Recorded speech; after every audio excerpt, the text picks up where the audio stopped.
If no work is being done, there's going to be no progress. Reading books is not work. Producing documentaries is not work.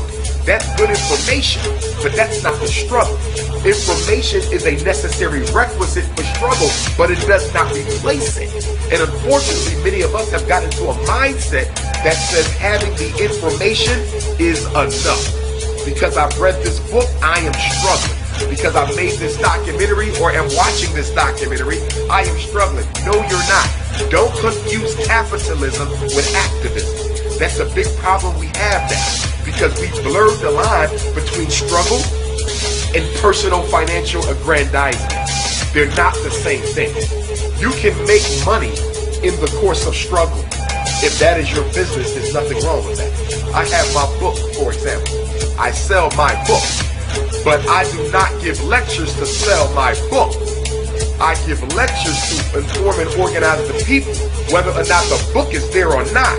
So there's a difference. Is your capitalism driving your activism, or is your activism the priority over and above the capitalism?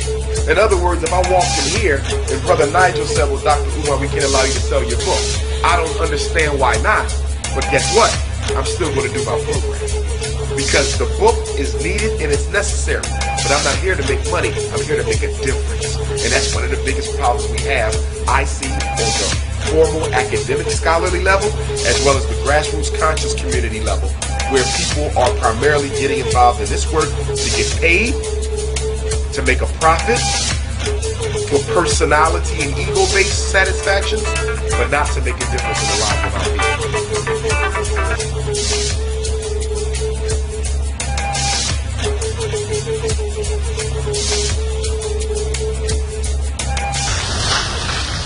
In the name of the African ancestors who began side of the Pan-African space, the black space.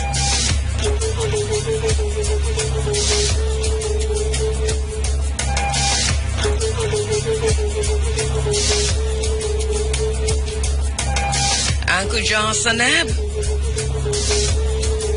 Uncle Johnson, life, prosperity, health. In the Minetaru. Good morning, good morning. We're just flowing the African language around. They robbed us of a language, and in our reclamation process, we reclaim it all. From Ethiopia to Harare.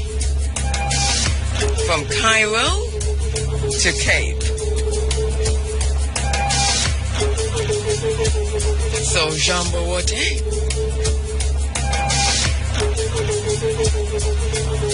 Reclaiming the mother tongue, reclaiming our language, reclaiming ourselves.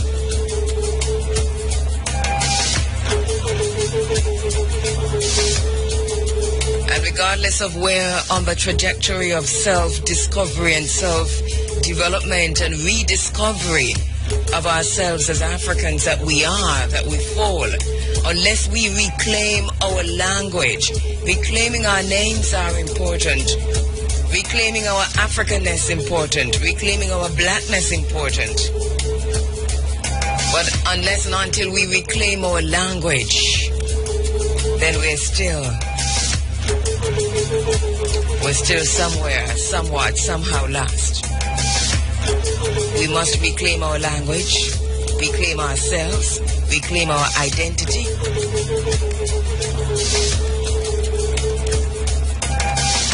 And so from ancient Egypt, from Kemet, we say Ankuja Seneb, life, prosperity, health, in the language of the Medjugorje. The most sacred language of them all. The language in which the power of civilization lies. A language in which the ability to be more than lies. We're not Africans because we were born in Africa. We're Africans because Africa was born in us.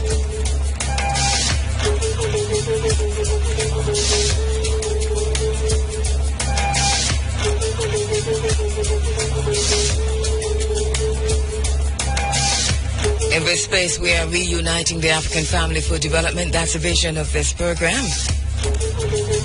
Blazing new paths towards Africa's rendezvous with destiny. Bearing witness and demanding change. Crafting an African-centered agenda for change and development. And all the while honoring our moral obligation to remember, breaking the cycle of mental control.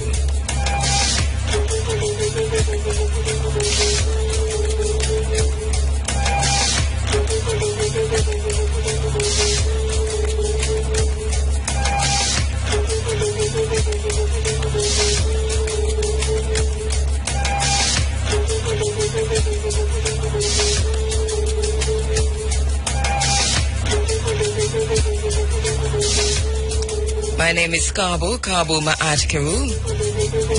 My broadcast assistant this morning is Shamara Preston. We're going to go through until 10 o'clock.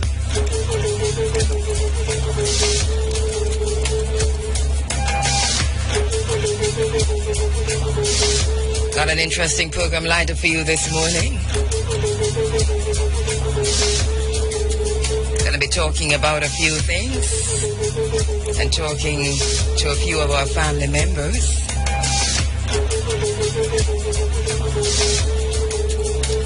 Big weekend coming up at the end of this week.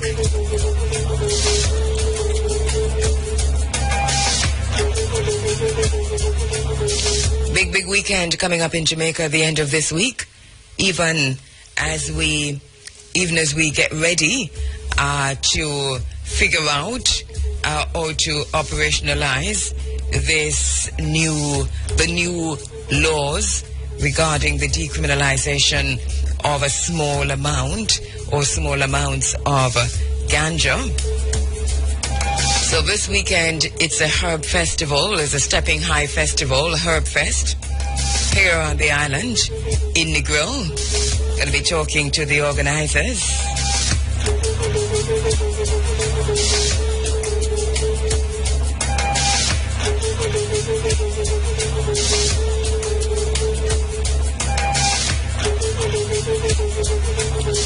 By the way, we're heading to Negril this weekend. We've just returned from Westmoreland. We're going back to Westmoreland or forward to Westmoreland this weekend. We were in Belmont last weekend. Today we're in the studios, and next weekend we're back in Negril, inshallah.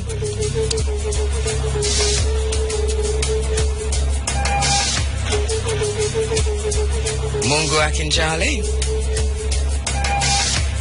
We're going to be back in the West. You know why we go West? Well, they say go West where there is more land. And some do go West because there is more cess. But in any case, the Herb Fest, the Stepping High Festival, happens this weekend. Good morning to you, Shane. Should I cut? Well, Shane, you're from the West. Yes. Oh, okay, thanks. You're from partly. Partly, yes. Thank you so much, Shane. Yeah. So yeah, the Stepping High Festival this weekend. You're going to be there, Shane? All right. Okay, so where you see that? Shane's going to be there. We're going to be there. We're broadcasting live from the Stepping High Festival in Negril on the 7th and 8th, which is next Saturday and Sunday. So Running African will be coming to you live from the Stepping High Festival. And this morning, we're going to be joined in the studio by Setu Simeon, the Public Relations Officer, Carleen Connell, the Co-Founder and Executive Officer, and Glendon Connell, CEO and Co-Founder. And they'll be talking to us about the plans, and they're in high gear, for the Stepping High Festival, the Herb Fest in Negril this weekend.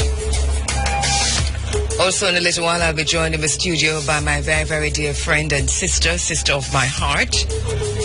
Queen Ifrica will be joining me in the studio along with Isis, two sisters, daughters of mother, sister and friend to the program, Sister Aita. They'll be joining me in the studio to talk about the plans for the memorial service and interment of our dear sister, Sister Aita. We'll hear more from them in just a few minutes, actually. We also have a local and international headlines. The bottom line.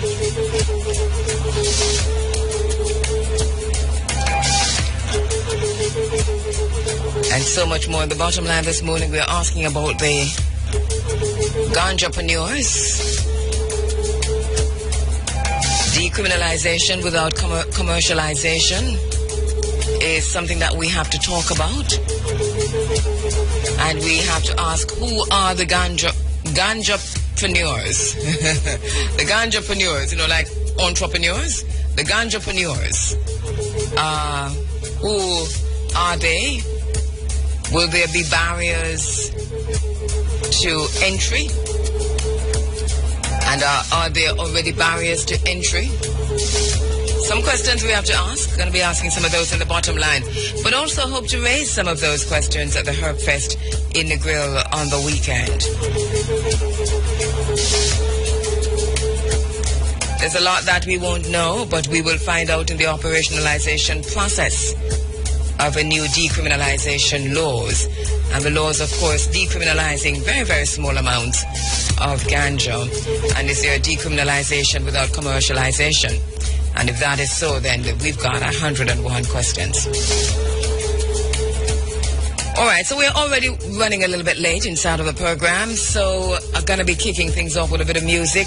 We're going to be hearing from my sister Queen Ifrica about the plans for the memorial service and interment for Sister Aita. We're going to be talking about that. Also, as I said before, the Herb Festival are some of the conversations we're going to be having in the program this morning. But also, going to be looking back to look forward. Sankofa.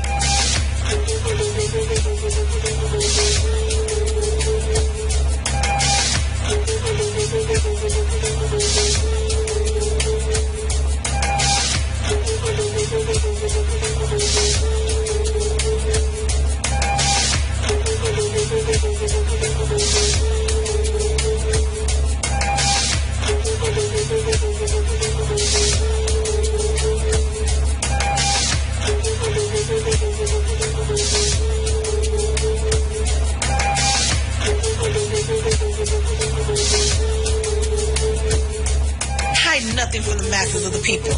Tell no lies. Expose lies whenever they are told. Mask no difficulties, mistakes, failures. Claim no easy victory. When we lose our African connection, we lose our royal connection. When we disconnect ourselves from Africa, we cease to be a world people. Without the African connection, we are a disjointed people, begging. The Herb Fest is on. It's been on. And this year is just another year for the organizers of the Herb Fest. Setu Simeon is a public relations officer. Carleen Connell is a co-founder and executive officer. And Glendon Connell is CEO and founder of the Stepping High Festival. We call it around here the Ganja Festival. Good morning, good morning, good morning. Thank you so much. Did you all come in from Negril this morning? Oh, Yes. Yeah. What time did you leave? Well, about 4 o'clock. About 4 o'clock. 4 o'clock. Yeah, after 4. 4:15, 4:20. That is some serious levels of commitment. But thank you so much for coming in. The big weekend is here. I don't know what else you can do now because this week just has to take care of itself. I suppose all the planning, Carleen, has gone in place now. Almost everything is just ready and waiting for this weekend. Am I right? Well, almost. Almost. All right. Just quickly tell us, give us an overview of what is going to be happening this weekend. Okay, first of all, Andrea, we want to thank you very much for having us this morning. For the lineup for this year, 2015 12th annual Stepping High. 12 years now. This is the 12th year. 12th year. Mm-hmm. Right. Yeah. We are expecting, a very great, we're getting a very great response, so we're expecting a great event happening. I am quite sure about that. We're getting that here too, so we know that there is this anticipation for what's coming up in the weekend. So I know you want to go to the lineup, but hang the lineup there in terms of, I know there are 2 big stage shows thrown into the whole thing, but really it's a herb festival, and we want to talk a little bit about that. Setu, tell me about this, because the focus, of course, and has always been the herb, the ganja, but it's a herb fest, which includes what? Well, it includes herbs, natural products. That's really, herb. Ganja is another herb. Yeah. Yeah, ganja is another herb. So everything natural. That is what we're kind of highlighting. And the people that produce or grow these things. And so that on the day, let us start with Saturday. When somebody comes, what time Saturday kicks off? Well, on Saturday, the gates are going to be open at 2 p.m., And, really? Yeah, man. That's so late to me. Me think I'm about 10. No, we start 2 p.m. No, I'm not saying anything. 2 p.m. 2 p.m. Because it goes through right into the night. And here me telling people just stay till morning. So can you imagine? We don't want to stress the people too much, we're starting off at 2 p.m. and we're going to have Profi and the Naya Bingi drummers. We want them to open the evening and set the vibes for the rest of the day. We'll have vendors supplying food, ganja products. So you literally have tents. You literally have stalls where people are different ganjapreneurs. Ganjapreneurs, yes. And herbs. Farmers, etc. Yes. All right. Yes. And what will they be? What are they allowed to display? Everything? They're allowed to display everything and all their products that they have. I don't know why Calibot come to buy them.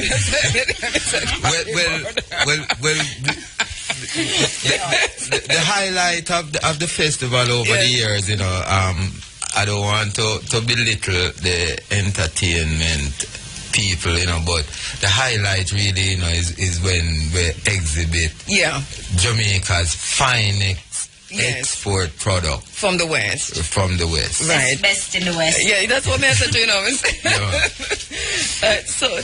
so that there is, and how many ganjapreneurs you expect to be participating at that level there? All right. Well, we are looking for 10 entrants.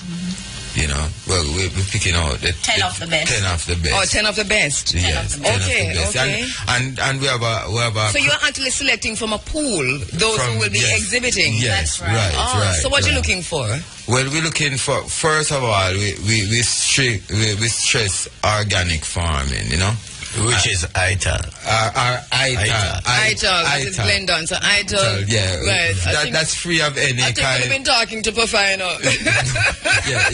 That's free of animal excrement. Yes. ITAL, yes. Right. We still help the plant and give the plant food, but we don't use any animal excrement. Okay. And you find chemical. Okay. Naturally grown. Naturally grown. And the end product is amazing. Compared to what other people grow in what them call commercial thing. And so these will be 10 persons exhibiting, or companies or organizations or groups exhibiting the ganja itself. Yes. Right. And then do you have exhibition of ganja byproducts now?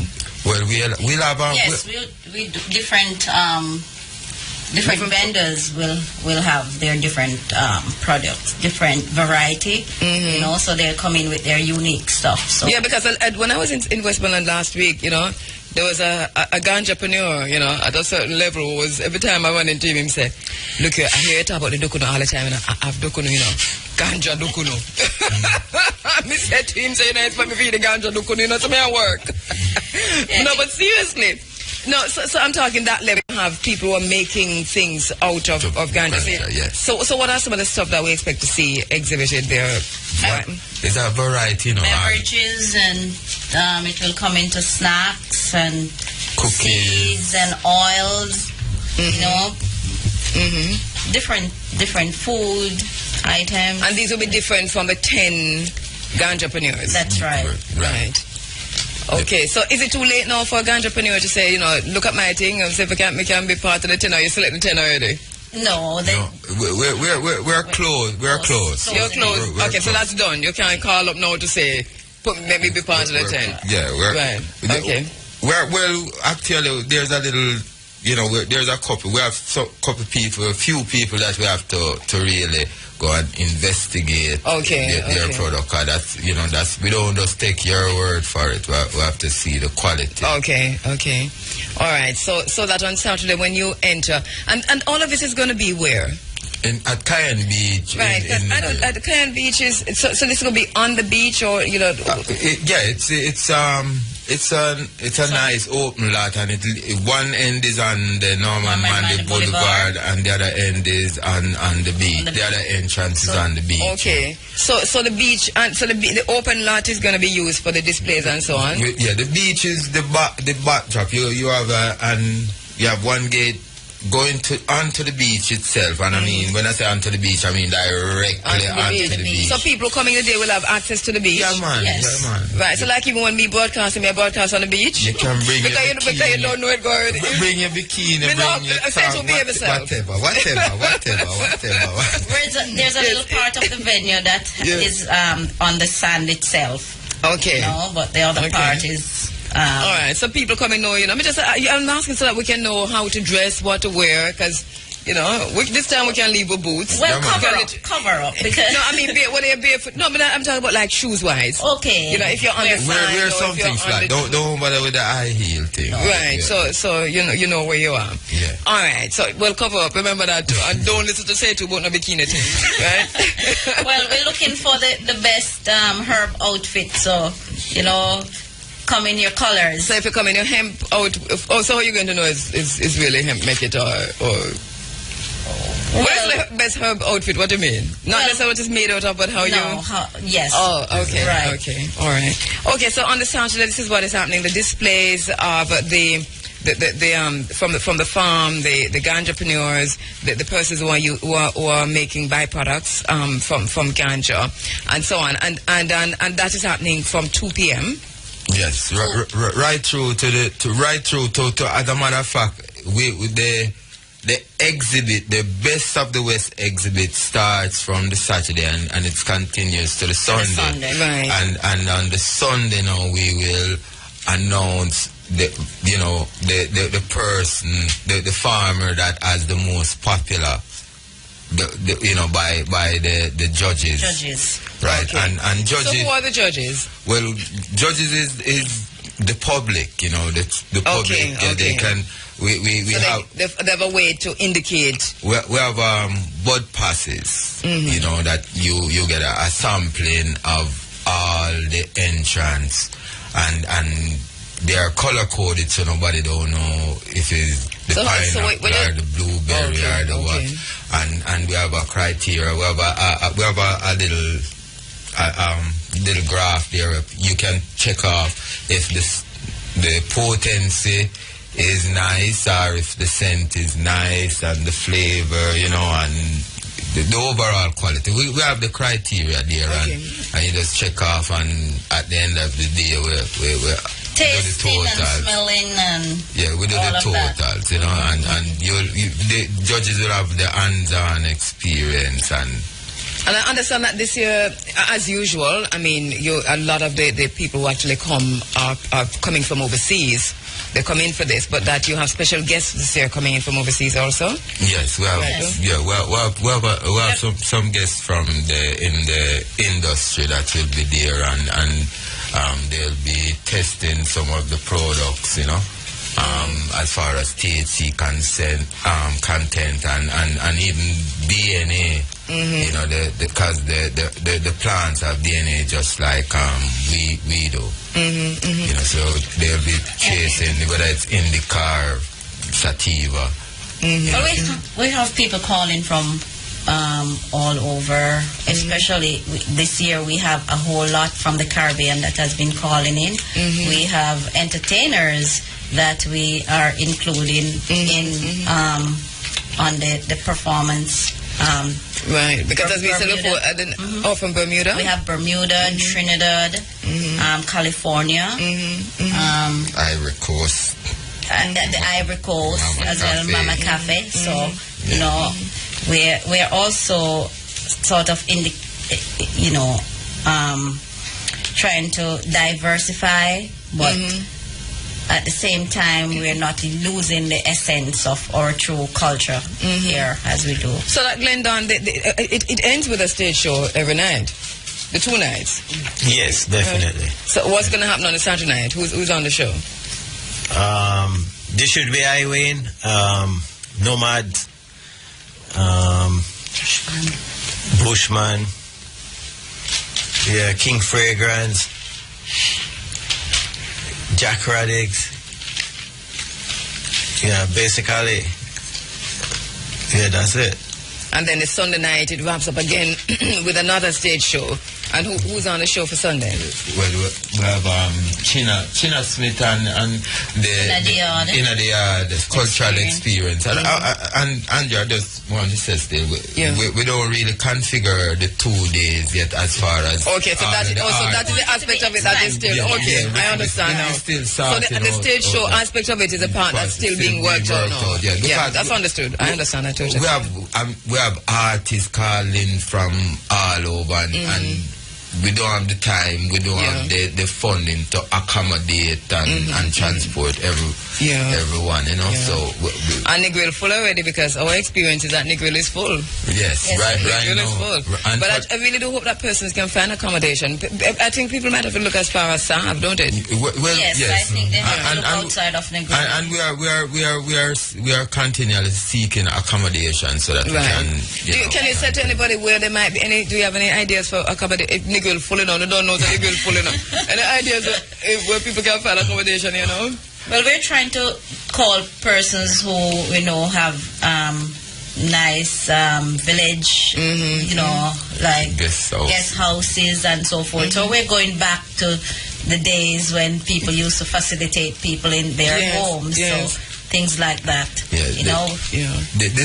That particular weekend, if you check anywhere in Negril, Andrea, is booked out. I would love to say it is because of stepping high. I don't know. It's not another things, because it was our experience coming down there to last weekend that, from Negril to Belmont. So now people are in, and we're in the winter tourist season. We have the big Stepping High Festival. We had the celebrations on the weekend, and people are coming in. I think that it's good for Negril. It's good for that entire area. It's good for Jamaica. It's good for Jamaica. That is happening. So that if you're thinking of going to the Stepping High Festival and you want to spend the 2 days, then you really should be book already. And if you're not book it, they probably can give you a call and you give them some ideas as to. They've been calling. They've been calling. What's the numbers, by the way, that people can call for information? 549-5606. That's 876-549-5606. And 296-1719. They can also try to reach us at 957-0186. All right. Or they can email us at negrilsteppinghigh@yahoo.com. Right, and you're also on the social media. We are on Facebook, Just type in Herbfest, you'll find it. Herbfest Jamaica. Yes, go ahead. Yes, and I don't want to I don't want to belittle anyone still, but I know. No, you can't be calling Carly now. She just give out the numbers. Hold a sec there. The person calling her, just hold a sec. The phone, she give out it in the studio right here, so. Yeah, cut turn off the phone, Carly. Yeah, man. we are going to have a treat on Sunday, because before, when we initially started to advertise the event and promote the event, we had slated the great Bonuela for Saturday night, and right now we kind of changed things, and we have a treat on Sunday night. Understand, where the Dan Dada will be on stage, and he has a very a surprise guest artist.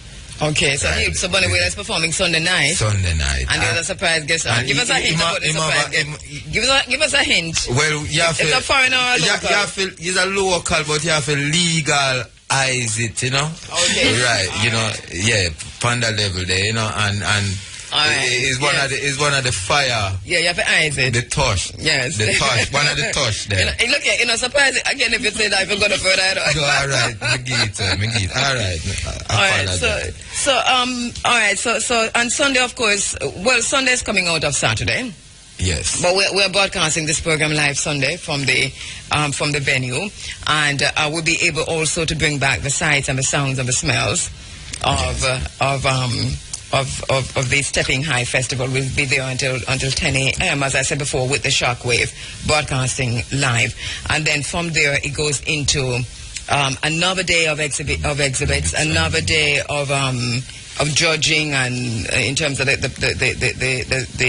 exhibitors who are there. Yes. It's 2 days. It's 2 days. But we take a break. We have the morning, which is open to the public from 6 to 10. Okay. For the forum, and then from 2 o'clock the gates are open for showtime up until 12. Right. We end at midnight on Sunday. Okay. And so are you going to ask people to leave the beach after 10 o'clock? Well, the beach is there. The beach is open. Okay. All right. So like right after the show, Andrea, you can just jump in the water and go and cool out. Access to the beach. Yeah, man. You know how it is. Right there. There's 2 steps. Right, so it looked like that we're going. Yeah, man. All right, so the Stepping High Festival. Anything else that our listeners need to know? Anything else you want us to know before you go? Well, I want to just thank some of the people that made all of this possible, and I want to big up Raymond Price from St. Elizabeth, because he was the one that really put this bill out there on the floor, it's like a political sacrifice. I want big up people like Delano Sebright from the other side, and the Mark Golden, and we can't forget the future growers of Jamaica, future ganja growers of Jamaica. Yeah, man. Paul Burke and the whole team, Dick Craft, the whole everybody that involved in the whole legalization movement, and do you expect that some of these people will also be there? Yeah, man. Miguel, yeah, man. The man. People, they are gonna be there. Because this is the electricity that this transmitting, that this generating. I've not seen it, not even for Sunfest thing, none of them thing there, and people is a whole part exciting. It's a long time we have ganja in Jamaica being used, and we go through all kind of tribulation and trials, and people still go through and them have them herbs same way, And it is only appropriate that the Ganja Festival, that the Stepping High Festival, that the Herb Festival is happening here on the ground in Jamaica. It's only appropriate. And as you said, 12 years and counting, Yeah. But this year, of course, I think the first year, because last year we did interviews, but we weren't so bold.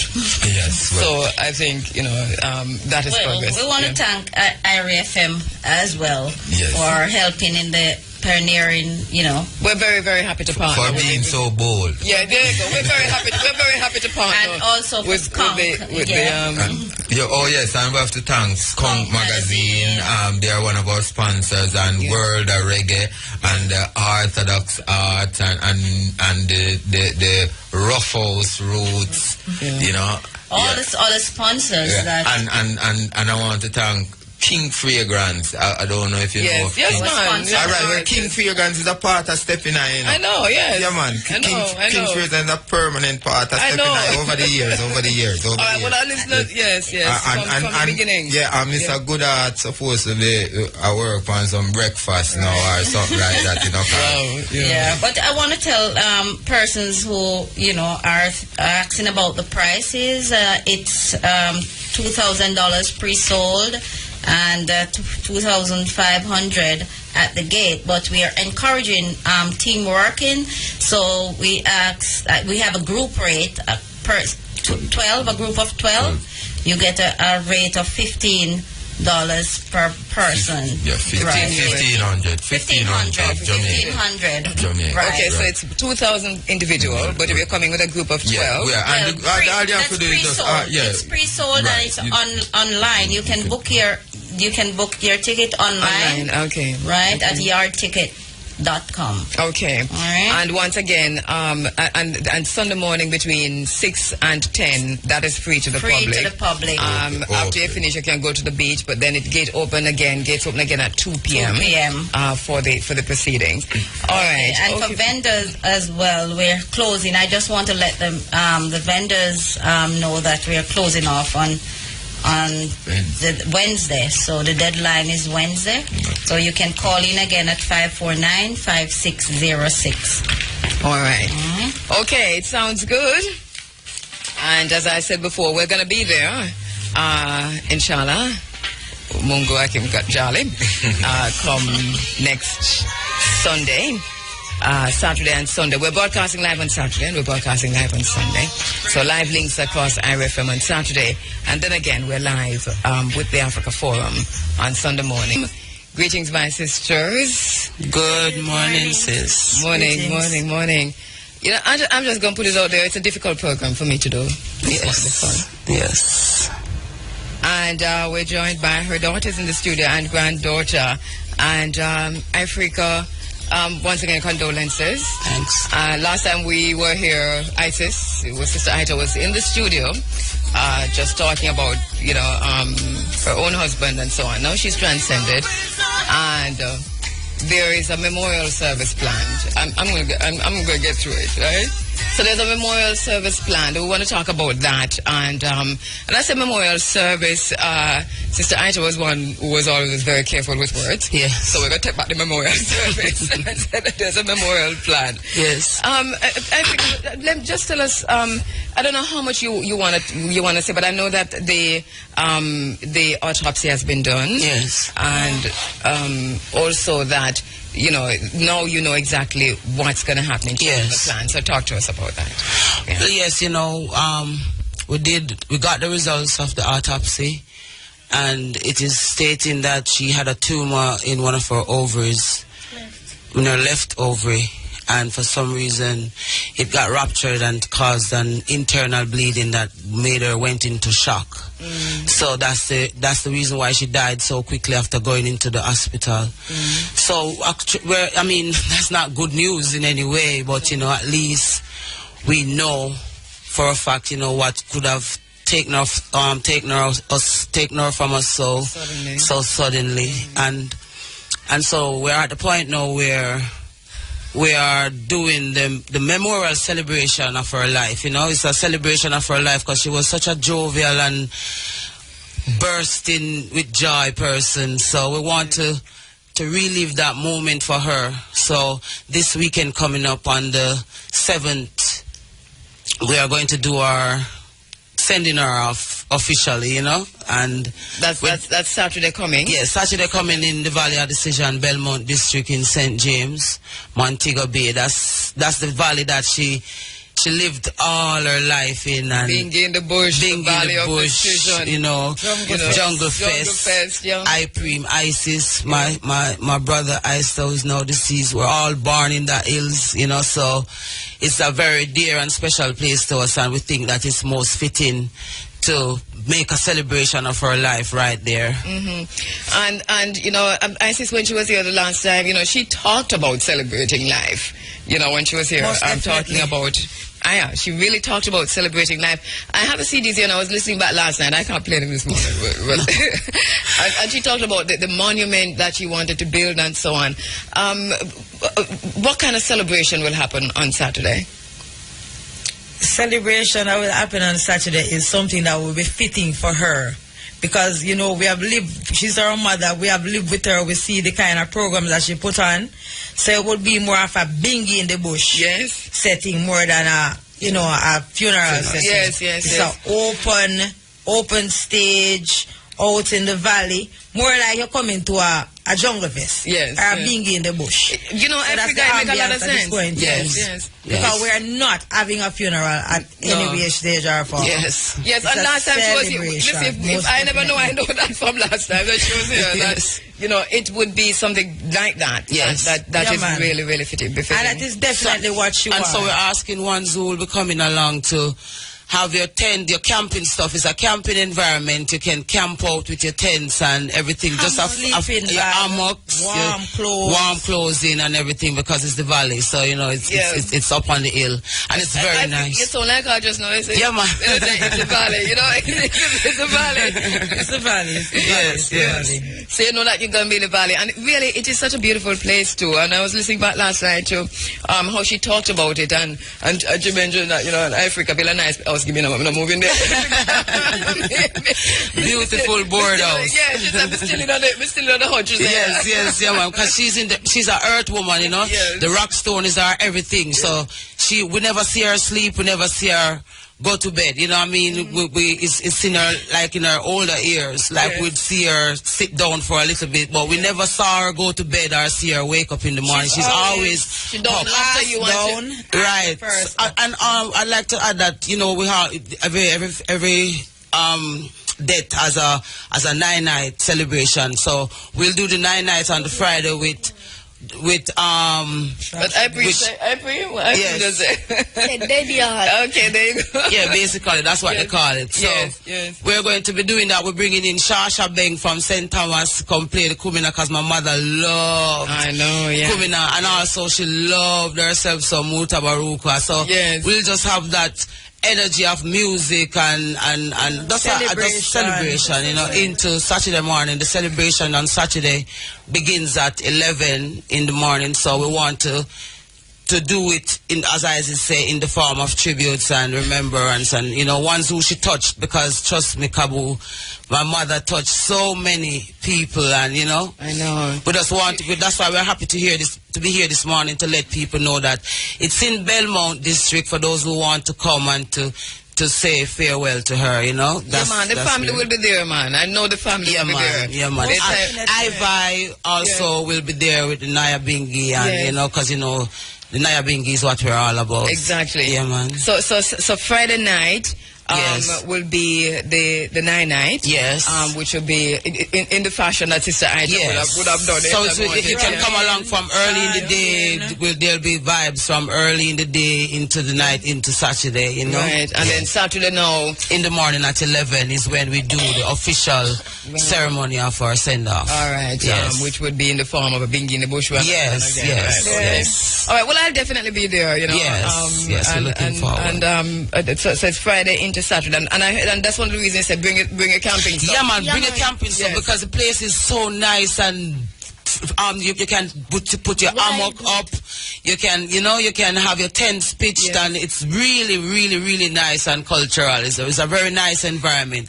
And, you know, my mother was all about the awakening of that valley, of the strengthening of women, and so we're planning to carry on that vision for her, and to make sure that the Valley of Decision is somewhere where you can come clear your head, have a good meditation, meet the birds that we have birds in the form of wild ball plates who will just pitch on you and eat from you like that, you know. So that is the intimacy of where she lived. It's a beautiful man. Place. Yes. And for persons who don't know it, it really is a sanctuary. It is a sanctuary, you know, and I'm so happy to be a part of it and to understand it so much, you know, so that we can make her feel proud even in her next life. And I hear you, Ifrica, saying that, you know what she wanted in terms of concerns with women, concern with children. Yes. And you see yourself carrying that work on. I see myself carrying that work on, and especially for mothers and daughters, you know, we have a lot of unresolved issues sometimes with mothers and daughters, and I think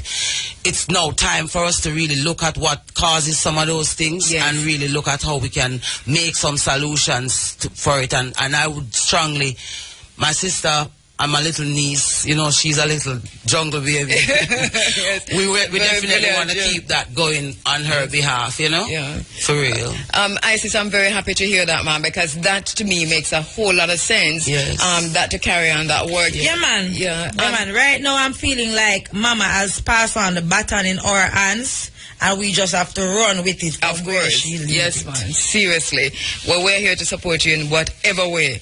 In terms of carrying on the work that Sister Ita started. And I mean, she was so clear about what she wanted to do there with that space. Yes. That I think it's almost actually a blueprint. Yes, actually a beautiful blue.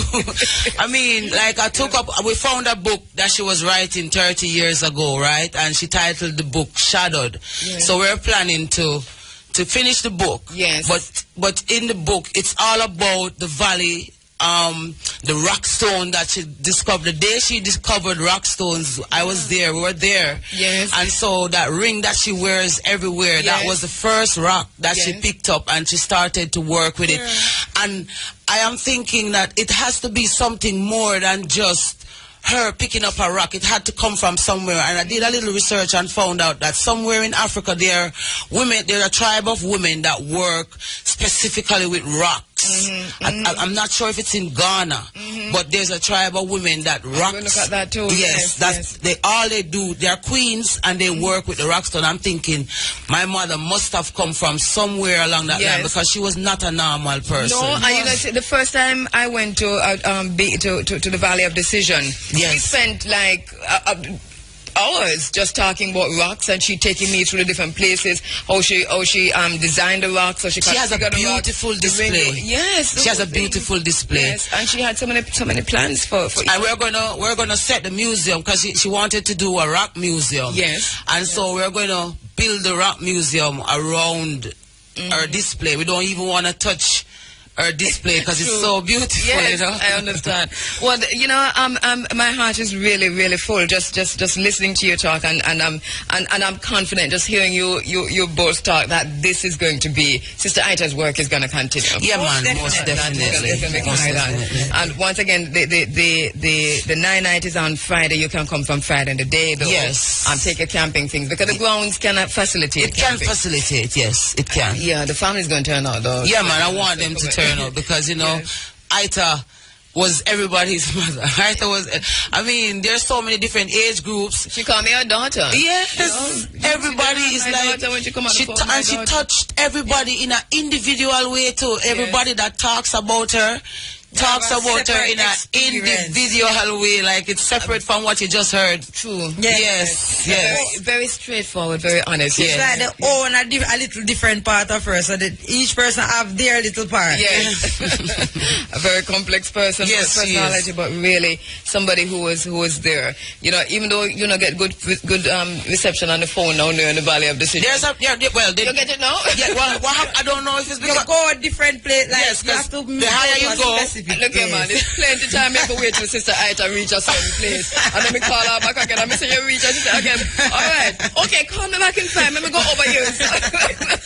Because what she loves to say is that it's nature, you know, she loves to welcome you to nature, and it's all nature up in that valley, you know, and it's so beautiful. And we try to stay off the grid as much. Much, you know, so it's a little, there are spots that we are in the hills now for a couple of days, and we're seeing that ones that come by and want to use the phone and stuff, you see a little congregation out in the area where you're getting the feed. Yes. You see a lot of ones out there, you know that, okay, that's where the feed is. Yeah, but the telephone operator call me and say, Sister, I on the phone, and she go boom and transfer. I go say boom, I'm nobody not about the phone.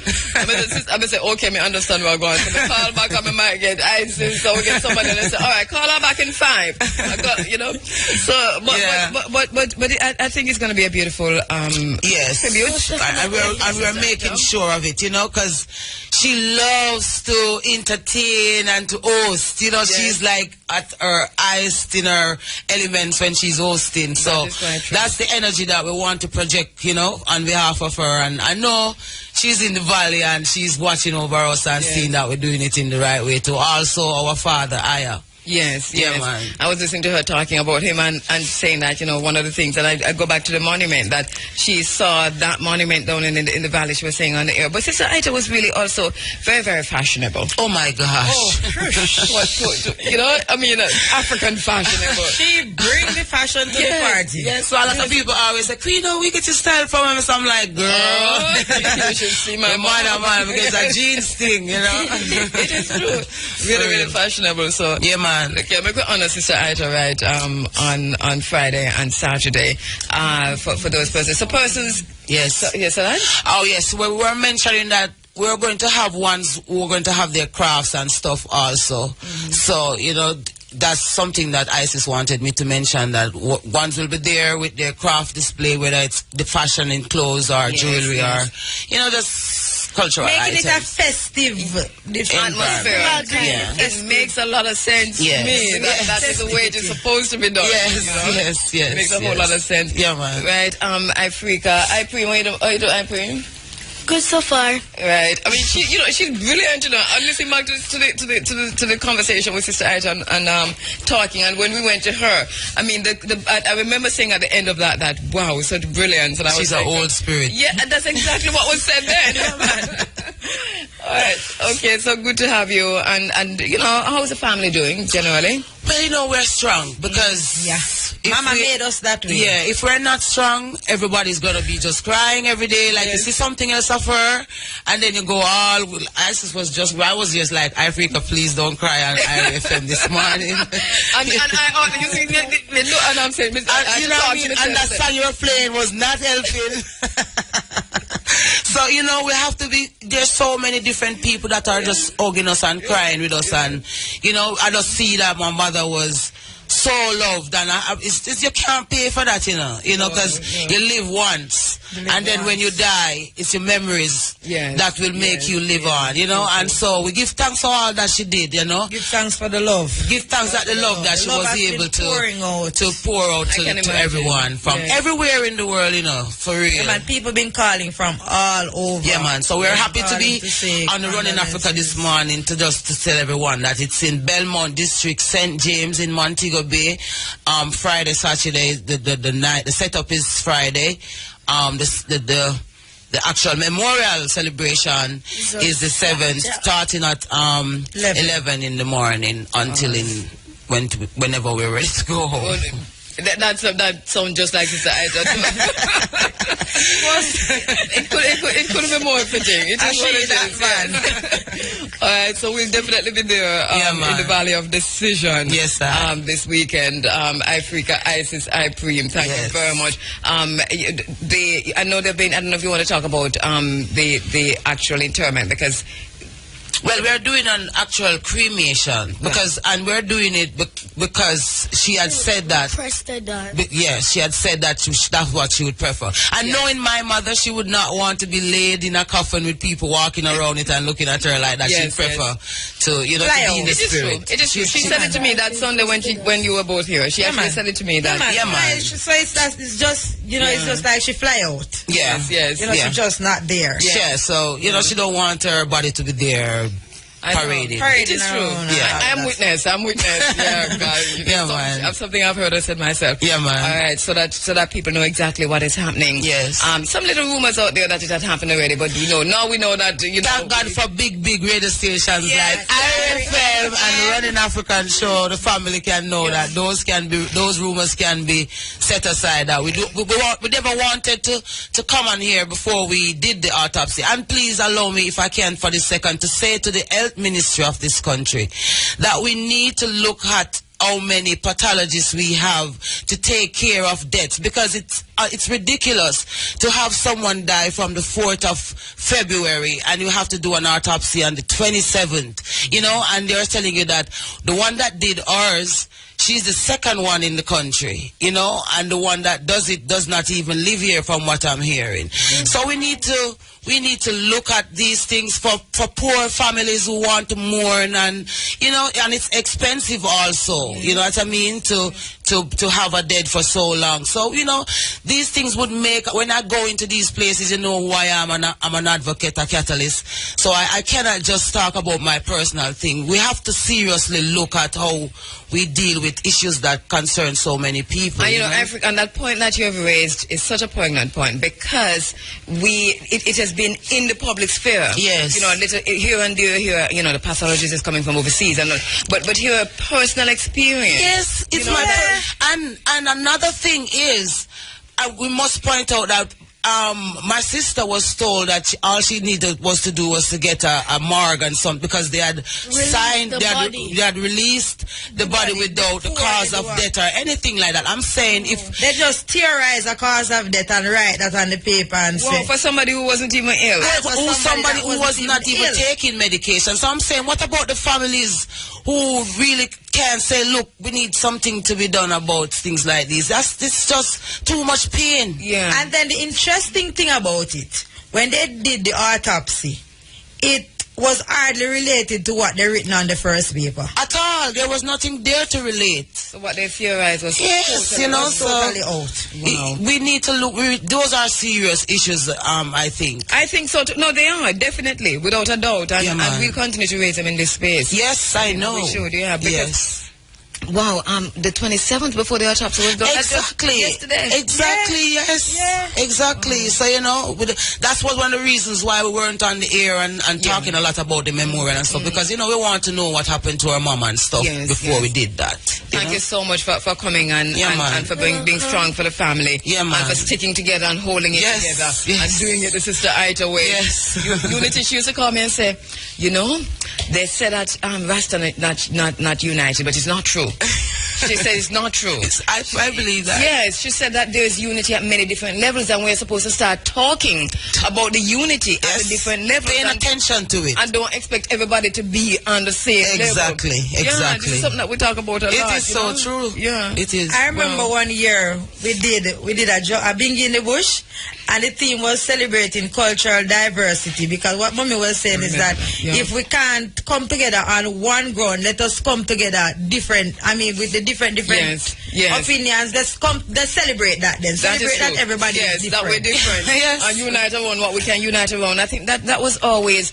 the core of what she says to me every time we talk. That was always in the conversation. She always thought that there has to be a solution. Some agreeing ground. Yes, she's always adamant in that far. Yes. I feel. Yeah. Yeah. All right. Thank you so much, Ifrica. More about your grandma? Oh, well, I know that 30% of my life as I was used to it is gone, but I still have to live up the 70% that Wow. How old is Ifrica? Going 11, going on 400. Every time she comes, she shot me with another zero. That is so deep. That is so deep. All right, at least we're laughing. Thank you so much. Thanks for having us. Thank you, Ifrica. Thank you, Ifrica. Thank you, Isis. I will see you on Friday.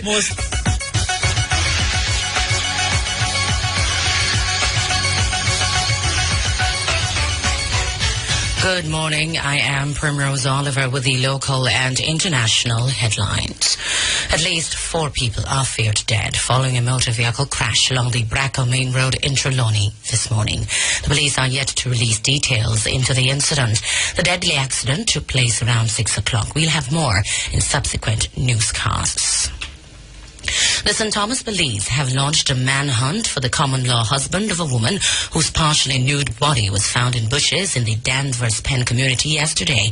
That is 20-year-old Nika Rose of Danvers Pen. In the meantime, the police are asking her spouse, Mr. Burke, or anyone knowing his whereabouts to contact the St. Thomas Police. Police believe Mr. Burke can assist them in their investigations into the death of his common-law wife. According to DSP Williams of the St. Thomas Police, relatives of Rose reported her missing on Friday after Mr. Burke allegedly could not account for her whereabouts. Ms. Rose was last seen in the community, or in the company rather, of Mr. Burke when they reportedly left the area together when he returned alone. The government of Japan has donated $96 million towards Jamaica's ability to respond to and recover from natural and man-made disasters through the purchase of medical supplies and heavy equipment. Finance Minister Dr. Peter Phillips and Japan's ambassador to Jamaica signed exchange notes for the funding during a ceremony on Thursday. Among the items to be supplied by Japan are medical, healthcare and school supplies, building construction, mining and civil works equipment, and environmental measuring devices. Poor persons with disabilities across the island are to continue benefiting from major interventions under the Social and Economic Inclusion of Persons with Disabilities project following an allotment of $40 million in the 2015-2016 budget. The project is being implemented by the Ministry of Labour and Social Security with funding from the International Bank for Reconstruction and Development. It aims to increase the employability and skills development of poor persons with disabilities ages 18 to 36 years and improve the service delivery of special education needs to poor children with disabilities between ages 0 to 6 years. In news overseas, new CCTV pictures appear to show 3 UK schoolgirls on the Turkish leg of what is believed to have been their journey to join Islamic State in Syria. Shamima Begum and Amira Abbas, both 15, and Khadija Sultana, 16, flew from London to Istanbul on February 17. The images show them waiting at a bus station later that day. Scotland Yard believes the Bethnal Green Academy students are now in Syria. They are thought to have been met at the border by ISIS militants. Finally, parliamentary elections in Egypt are set to be delayed after the Supreme Court ruled part of an election law unconstitutional. The ruling struck down part of the law that defined electoral districts. Voting had been due to start on March 21 and run into April. Electoral Commission spokesman said a new timetable was being drawn up. Those were the local and international headlines. News is next at 11:45 from the RFM newsroom. I am Primrose Oliver. Says Boulevard Baptist Church, and the leader of the opposition, Andrew Holness, in his militant green shirt, is kneeling in front of a cross like it's at Calcutta Hill. Yes, I'm seeing it right now. Yes, on your screen actually. Right, and he has his bell. The bell is beside him on the ground, with the cow chain, the dawn bell, and he's praying, and you can see that he's very, he's contrite. He says, "Dear Lord, forgive me, for I know not what I have done." Right? And then, no, that's before. And then after, he's in a courtroom. The coach chain, the bell thing now is around him neck. And him angry now. And the judge, the constitutional court, the judge is in the chair on the thing. And him have a piece of paper hang in front of the judge, showing to the judge saying, updated Senate resignation letters. Undated Senate resignation letters. It says, I have received legal advice. The law is not a shackle. Well, no, this is very interesting because that's exactly how it's playing out. Definitely. So 1 minute you're in church and you're saying that you're sorry and you're so sorry and would asking for forgiveness literally. Yeah. And the next minute you're in court. And really and truly it's sounding like the law is really not a shackle. Because I'm wondering who's advising him still, because if the court rules, they just move along with the thing. I mean, how far are you going to take it to the Privy Council? Yes, yeah, as far as it can go. Oh. Take it as far as it can. How far would you take it? Just wasting time right now because, come on, the court rule just go along with the ruling. And right. Because deep down it was wrong anyway. Because personally, I would hope that senators are independent and not having to abide by party. You would hope. I would hope. That's why I said hope. Right, because senators are independent on no side. Yeah, true. And that is why you probably don't hear no uproar on the other side. True. Because if... Who knows? Deception is a state of mind and the mind of the state. Yeah. It's true. It's true. But if this is, because what, my greatest fear with the whole thing is that if we're having senators and politicians having to sign letters to basically hang above their heads, and basically that means they're being controlled by one man. Basically, who is controlling that one man? So who are they answering to? That's my greatest fear out of all of this, Right, and that's the thing about it, you see, because it is not. We have known all along. We know. It's just that when a proof is given to us, then we see one turn around and critically analyze the proof. Yeah, but it's just proof of what we've known. Yeah, and the thing like what I don't like what annoys me is that for example, if the PNP does something wrong. And for example, on social media, somebody has to drag JLP in it. It's a PNP issue. Just like right now with Andrew Holness, there's no need for people to style Portia in it because it's a JLP issue. Do you think it's a JLP? It's not a JLP issue. No, I mean, this right now in court is a JLP issue. No, it's not. Until the PNP come up with that. It's not a JLP issue. It's a what? Jamaican issue? Yeah. Really? Yes. But Jamaica did not do this. Who do it? This is a JLP issue. Because nobody in Jamaica had a gun to his head and say, you know what, force him to sign that letter, It's a JLP issue. Really? Yeah. And guess what? If you remember, you see, the more the people put up with corrupt practices, and the more the people put up with deceptive practices, and the more the people put up with unconstitutional acts like this one, the more they're going to do it. It's a full issue. We shouldn't wait for no court. We should just demand certain things. But I guess that's why the law is a shackle to us. The law is a shackle. Because we can't go and just demand that hey, come out of the Senate. There are processes and procedures, I guess, which is the law. So that cartoon look good. So you're going down to Westmoreland on the weekend, the Stepping High Festival? I have tickets to give away. This weekend coming? Yeah, but you're not eligible. Oh, man. Right. You're not eligible. I will be in Western Jamaica this weekend still. Really? But you can't, well, pass through then, man. I'll come to help you do some links. Definitely. And do the social media thing. Yeah, definitely. You that, you don't know that. True. All right, there you go. So I see you at the Stepping High Festival. Definitely. And since you're undefeated at York, let us see how you do at Cayenne.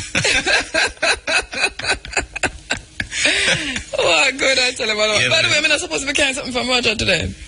No? No, tomorrow, because the team is playing tomorrow against, I think, Guatemala. So how is Roger doing in Honduras? He's here taking a lot of pictures, That's all him doing? He's saying it's a murder capital, and he had to get, I think, security escort. So I'm being surrounded by maybe 10 police officers with guns walking. That's why I'm going to Honduras? Roger going to Honduras, going to create excitement. Yeah. Is it really that bad? I guess it is. If I'm correct, it really is the murder capital. Or Roger just afraid? Yeah, he's kind of scared still, but I mean, I think the stats prove that maybe it is the murder capital. That's San Pedro Sula, I think. So maybe as a right get an escort, who knows. And him can't talk Spanish? He can't talk Spanish? No. He prefers French. There you go. Yeah, hate it. I hate him thing there. Walk good. You're free Africa. Running Africa ni. Ahaye Jamaica. So what take kaka say boso kadia ewo Ire FM. Yes, ganjapreneur. Yes, that's a word. Boy, that was quick. All right. You design his father, I know. You remember English father? Okay. Sorry, so the one of the most cassettes one. Oh, look here. I'm very happy to hear from you because I don't have your number, but we're going to get your number now, right? Yes. So the word again? Ganjapreneur, that's a word. And we are going to give you 2 tickets. So already, you're in that area already? No, I live in Portmore, but I will get there. You are going to get there. Well, I'll see you there. And remember when we see you there, come check me, see, because we didn't get your number, remember? Yeah, you have my number and I always call you on Facebook. So I'll hang up and give her the number. She just will put me on back to the office and I'll give my number, okay? Okay, just hold on. And okay. It's two tickets for Saturday and Sunday. So I'll get them when I come down there. I have them in my hand. We'll find a way to get them to you. But hold a sec. Don't hang up. Okay, we have 2 more tickets to give away. Got me doing that shortly. But I was saying earlier that there's an op-ed in today's paper from Louis Moiston, the police and ganja reform. That story. News censored. The news that didn't make the news. Jamaica's parliament has voted to seek reparations from Britain. We spoke to Mike Henry about that in January, was it?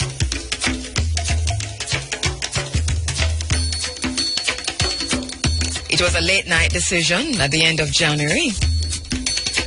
Parliament voted on a bill piloted by Mike Henry to seek reparations from Britain. Mr. Henry's private member's motion, which had been the subject of discussions in the House for more than 3 years, asked Parliament to establish a united and common position and take a vote acknowledging that reparation is due to the countries of the displaced descendants of the African peoples, and that the government of Jamaica had the right to pursue such claims from Great Britain on behalf of all citizens.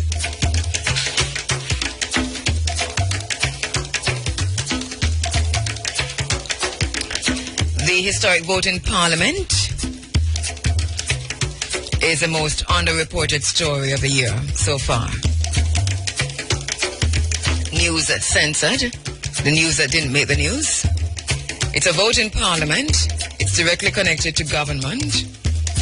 And yet the government news agency, JIS, hasn't even reported on it. Hasn't made the newspapers. And when that happens, we have to ask ourselves why and then look to see why.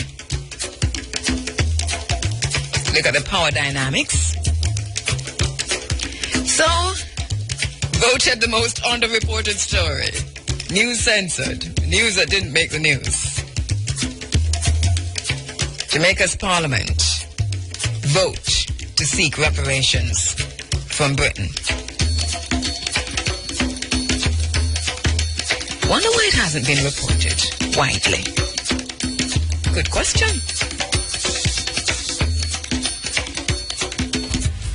They do not know. Their textbooks do not say that they are the ascendants of Africans, that they are Africans living in Jamaica, because the textbooks identify Africans as separate from themselves and identify them as Jamaicans. And that's why we can take a leaf or 5 leaves out of China's books. Redoubling our own efforts, or even beginning to exert some effort in how we use not just imported textbooks but imported ideologies, and how we miseducate our children. Parents, we've got a job to do, because as long as our children are in this system of education,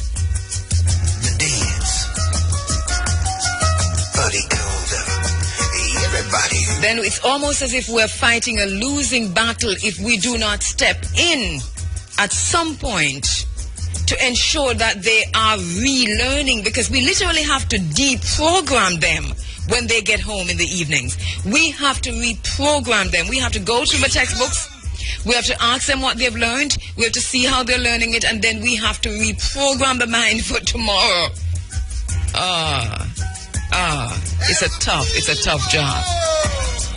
But it's our job to do, But we still need to hold the state responsible. We need to hold the Minister of Education responsible. The Minister of Education is a Roman Catholic priest. We have to talk with the deacon. We've got to talk what we've got to talk. We've got to say what we've got to say. One of the top consultants in the Ministry of Education write racist columns in the newspapers. We've got to say it. We must call it as it is.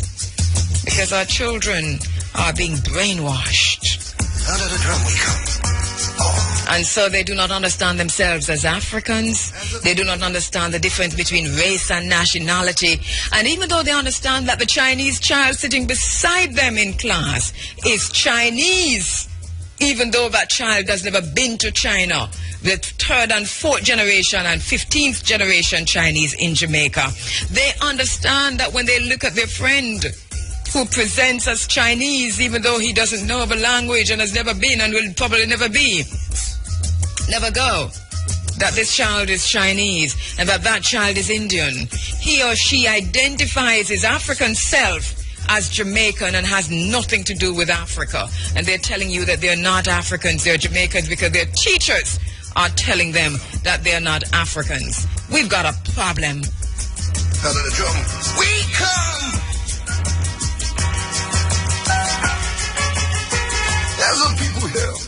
So in focus, Education Minister Yun Guren in China urged universities to exert tighter control over the use of imported textbooks. And he was speaking at a symposium. He cited a joint directive from the State Council and the General Office of the Communist Party's Central Committee. He said Chinese universities must not allow books that promote Western values to be used in classes. I agree. Everybody dance. Call it propaganda, call it what you will. Not until you have developed your own values, not until you have developed your own worldview, not until you have developed your own ideologies, not until you know who you are, not until you're capable of differentiating between Western values and your own values. So we need a values-based education system in Jamaica.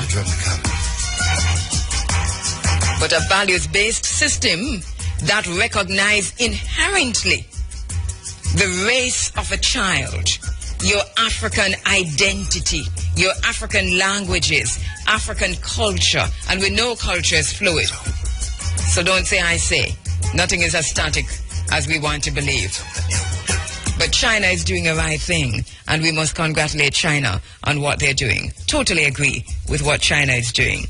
Stem it from now, because Western ideology and Western values, as we're seeing, come with reality TV, Kim Kardashian. Our children recognize this vulgarity at the drop of a hat. The worst kinds of music, the worst kinds of dressing, the worst kind of the worst of the American culture through cable television or wherever else it's coming from, embraced in our schools and our classes and in our textbooks. And our children are taught to hate themselves, to recognize every other race apart from the African race. How come? How come, Mr. Ronnie Thwaites, how come that we are not teaching nationality different from race? How come every other race is identified in our textbooks at the kindergarten age, at the primary age, apart from the African race? How come the African Jamaican is separated from Africa? How come the Chinese Jamaican is not separated from China in our textbooks? How come the Indian Jamaica is not separated from India in our textbook? How come? How come? Deception is a state of mind and the mind of a state. You know, Gustavo Gutierrez, and we quote Gustavo Gutierrez many times in this space, the poor are a byproduct of a system in which we live and for which we are responsible. They are the oppressed, robbed of the fruit of their labor and despoiled of their humanity. Hence, the poverty of the poor is not a call to generous relief action, but a demand that we go and build a different social order, that we develop a different worldview, or a worldview for that matter. I'm challenging the teachers in the schools. I'm challenging the teachers in the schools that you too have a responsibility. The curriculum is not a shackle. The curriculum is not designed in such a way that you can't teach this.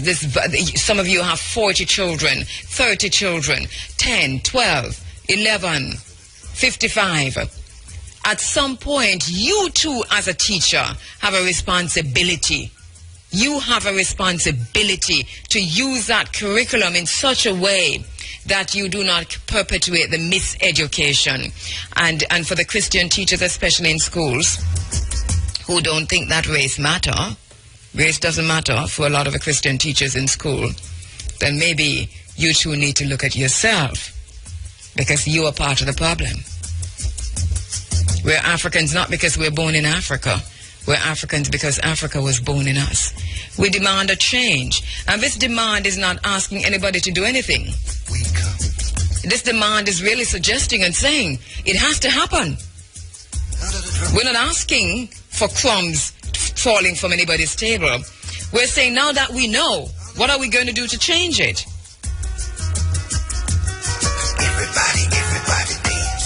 You know, I kind of intended to talk about ganja and the ganja reform laws and so on in the bottom line this morning, but, you know, we'll just go on. We've got 9 minutes to go, and so we'll push the bottom line back to some other time.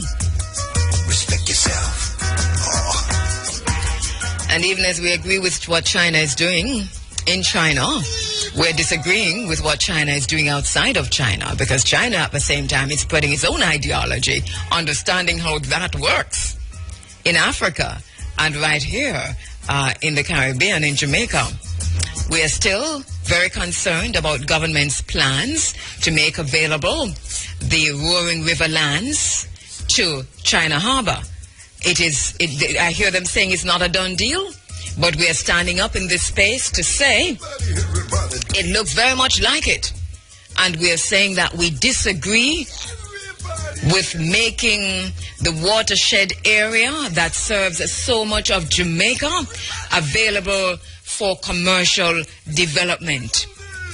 We're also very concerned about the plans that are being put forward for Fisherman's Beach here in Ocho Rios, and we're very concerned about what we see happening with lands across Jamaica, especially our coastal lands, access to the beach being denied to so many Jamaicans. Some of the issues that we're going to be focusing even as we go into March.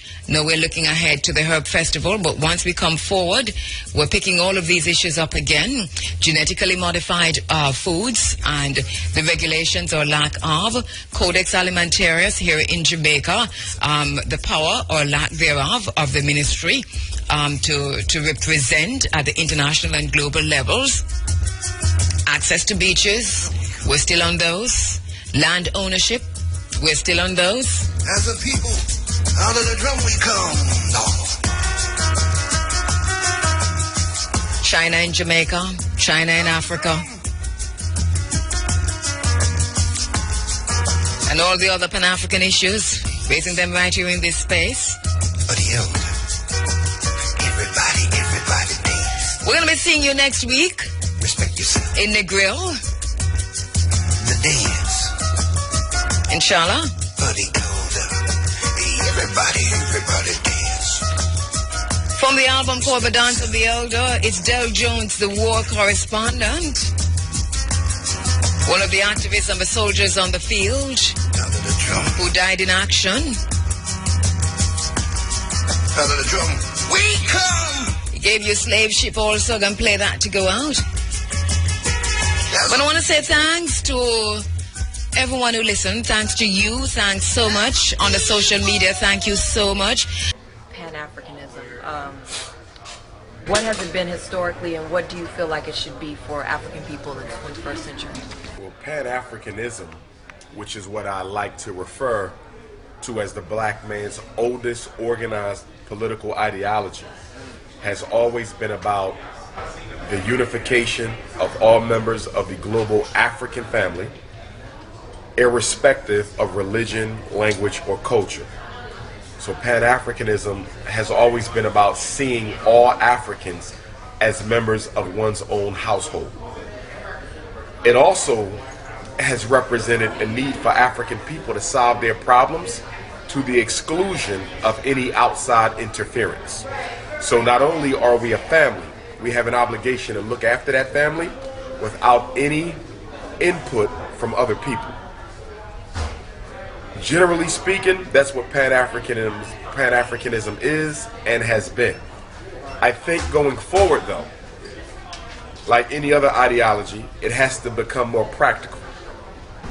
After Marcus Garvey's deportation from the United States of America in 1927, Pan-Africanism in America kind of went underground for a while, because with Mr. Garvey's removal, it left a void for Pan-African leadership that really wasn't picked up again until Malcolm decided to leave the Nation of Islam and start Muslim Mosque Incorporated in the Organization of Afro-American Unity.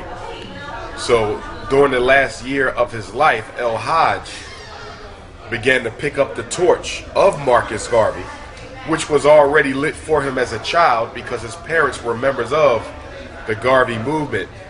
But as you well know, he wasn't allowed to really finish his Pan-African ideals. He was taken down, I would argue, because of his Pan-African ideals. The fact that he wanted to take the plight of black people before the United Nations and the treatment of Africans in America by the United States government, he wanted to make that an international human rights issue. That's exactly what the Honorable Marcus Garvey was trying to do.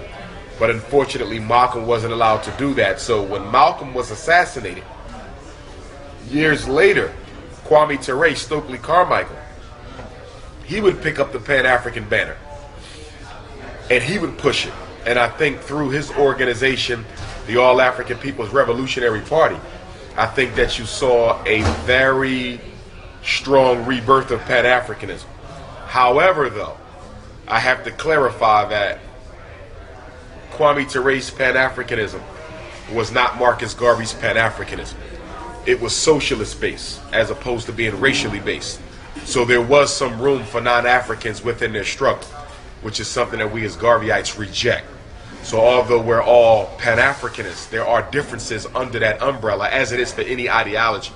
So those of us who are Pan-African nationalists, we have issues with some of the Pan-African socialist organizations who allow black men to date white women, marry white women, who allow white participation. For us, that's a contradiction to have the red, black, and green flag, and yet the leader or one of the leaders of the organization is running around with a white woman.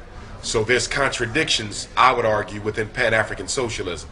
But it's important to point out that the original Pan-Africanism was Pan-African nationalism. Pan-Africanism was always nationalism.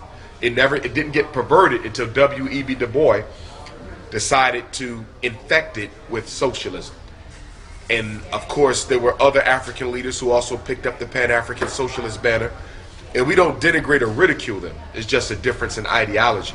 But I think it's a critical one, because central to Pan-Africanism, especially universal African nationalism, which is Marcus Garvey's brand of Pan-Africanism, which I would argue is the most fundamentalist. Okay? You have to be race first. You see everything through the lens of your race's particular needs. You have zero tolerance for so-called cooperation with other races when it comes to internal agenda.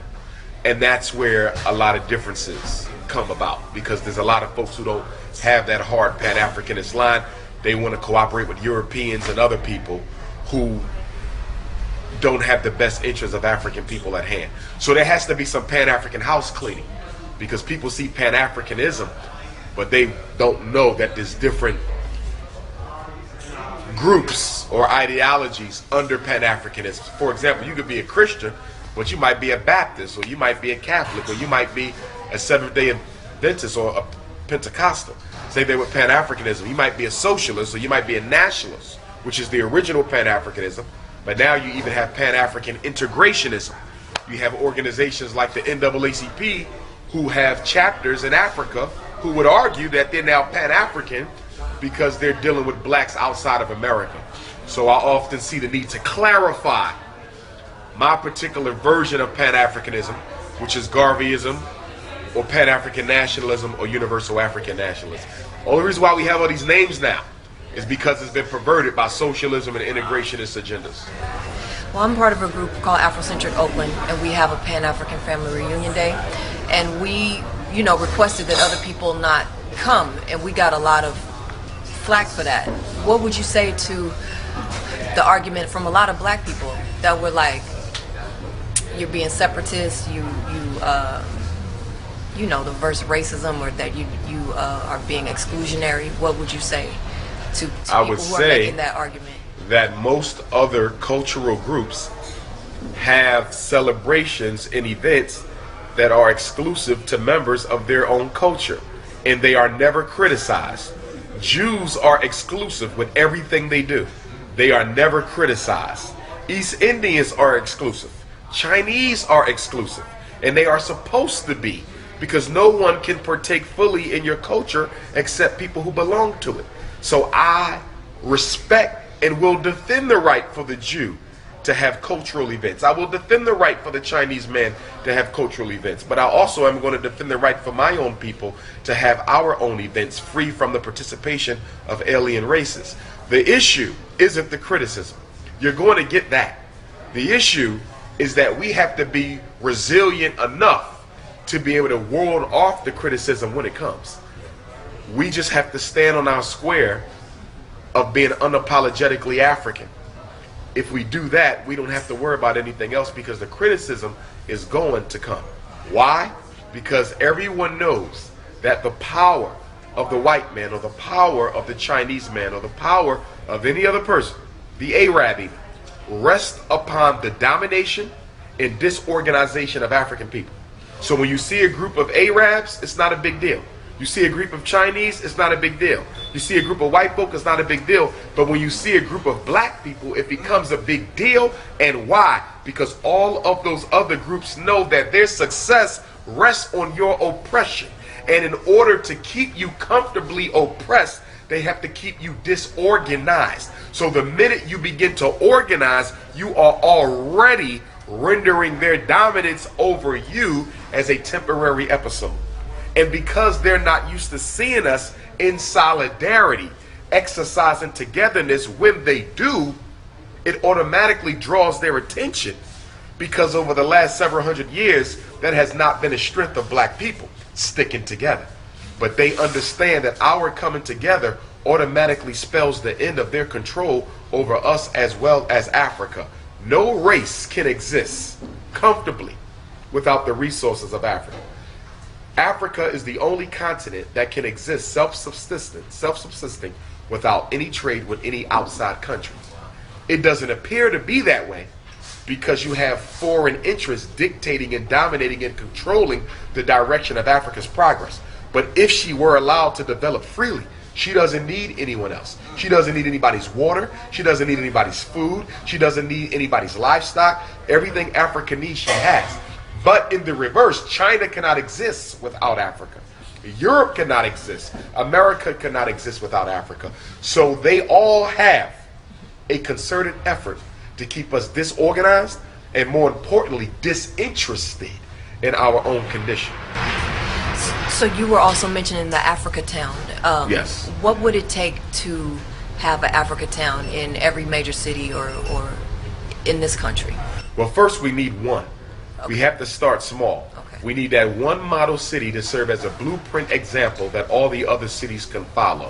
When I travel the world, I'm always doing a little feasibility study, informally, to see which group of Africans I come in contact with seem to be the most serious and the most committed towards making that example town, that Africa Town model, that blueprint. Because when I travel the world, everybody asks me, what city can we copy?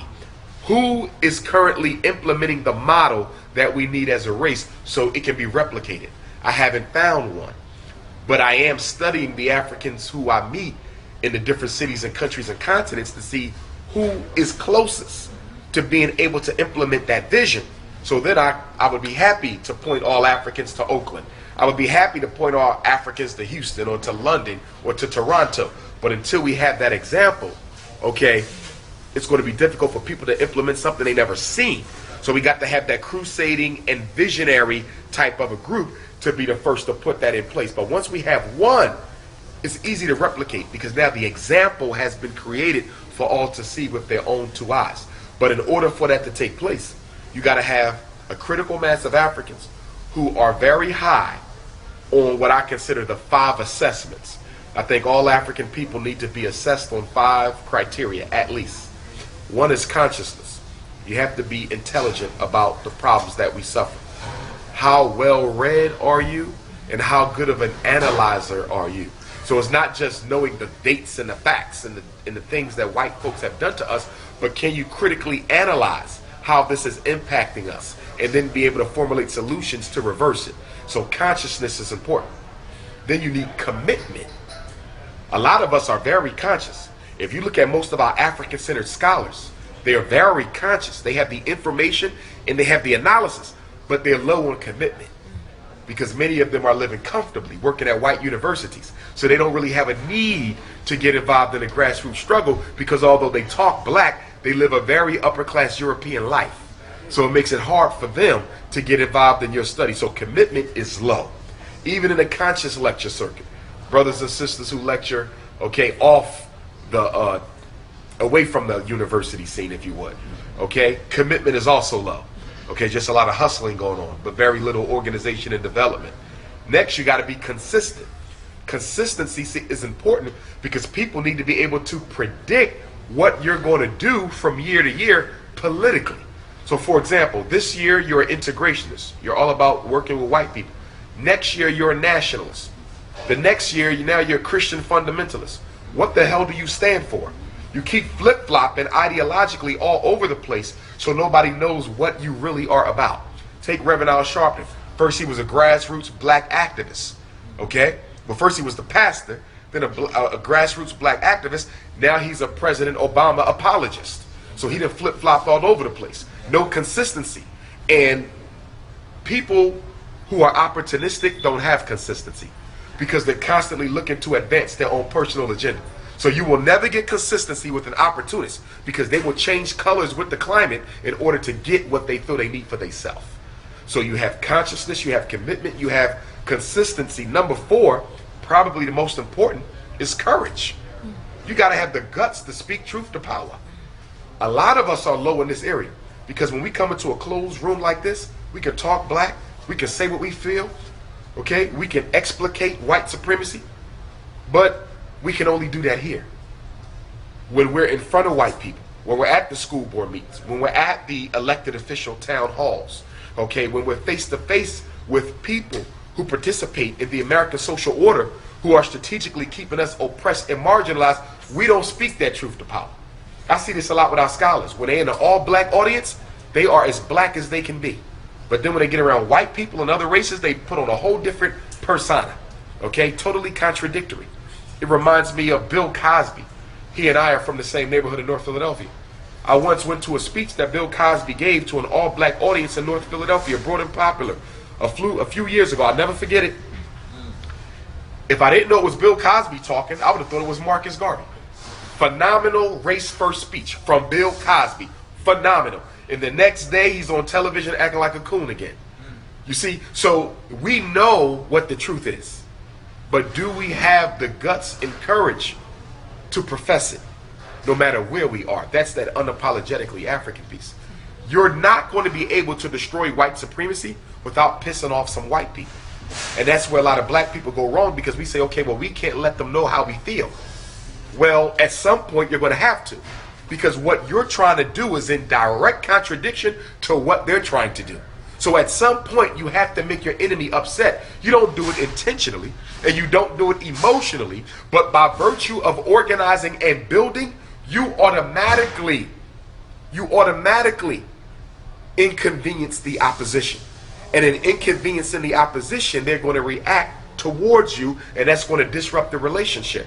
Which is to say, you cannot be a freedom fighter. You cannot be unapologetically African. You cannot be a true liberation activist if don't know white people know how you feel and you claim to be an organizer or a leader. It is impossible for you to go up against that system of white supremacy and be invisible at the same time. Thank you. Was it 4 or 5? Was it 4? One more. The fifth one is creativity. Creativity is the work. You have to do the work. Not just write the books and do documentaries, because that's for money making. Okay? We have to then do the work, which is about building institutions and organizing our people, erecting systems. And with those systems, systems of accountability, so we can measure and constructively criticize the contradictions and mistakes that we are all going to bring forth, because we are human and subject to error. So you have to always have hindsight to go back, constructively criticize and expose the contradictions so they can be wiped out, and so we do a better job organizing tomorrow than we do today. If no work is being done, there's going to be no progress. Reading books is not work. Producing documentaries is not work. That's good information, but that's not the struggle. Information is a necessary requisite for struggle, but it does not replace it. And unfortunately, many of us have gotten into a mindset that says having the information is enough. Because I've read this book, I am struggling. Because I made this documentary or am watching this documentary, I am struggling. No, you're not. Don't confuse capitalism with activism. That's a big problem we have now, because we blurred the line between struggle and personal financial aggrandizement. They're not the same thing. You can make money in the course of struggle. If that is your business, there's nothing wrong with that. I have my book, for example. I sell my book, but I do not give lectures to sell my book. I give lectures to inform and organize the people, whether or not the book is there or not. So there's a difference. Is your capitalism driving your activism, or is your activism the priority over and above the capitalism? In other words, if I walked in here and Brother Nigel said, well, Dr. Umar, we can't allow you to sell your book. I don't understand why not, but guess what? I'm still going to do my program.